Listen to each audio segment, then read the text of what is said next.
सांगितलं तरी मी पुन्हा सांगतो, फक्त आणि फक्त 90% 95% मुली या काँग्रेस नेत्यांच्या कॉलेजेसमधल्याच त्या ठिकाणी त्यांना एंट्री मिळणार आहे। आता आमच्या नवनाथ बननी देखील काही पर्दाफाश केलेला आहे, कशा प्रकारे इव्हेंट मॅनेजमेंटच्या माध्यमातून पैसे देऊन काही त्या ठिकाणी मुलींनाही आणलं जात आहे आणि काही इन्फ्लुएन्सर्सला आणलं जात आहे आणि स्पेसिफिक सांगितलं जातं इन्फ्लुएन्सर्सला की राहुल गांधी आणि पार्टीबद्दल फक्त पॉझिटिव्ह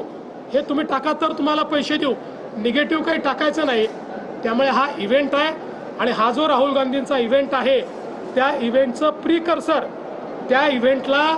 गरम करण्याकरता, त्या इव्हेंटला कुठेतरी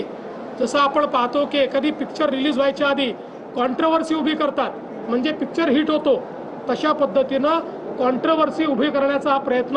हा काँग्रेसच्या नेत्यांनी केला आहे। निश्चितपणे पोलिसांनी त्यात लक्ष घातलेलं आहे, पोलीस योग्य कारवाई त्यामध्ये करतील।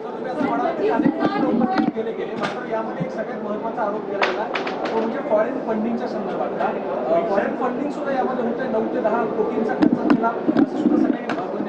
बघा, नवनाथ बन यांनी जे आरोप केलेले आहेत ते पुराव्याच्या आधारावरच केलेले आहेत आणि निश्चितपणे त्यांनी जे काही या ठिकाणी सांगितलेलं आहे त्याची पडताळणी ही निश्चितपणे केली जाईल।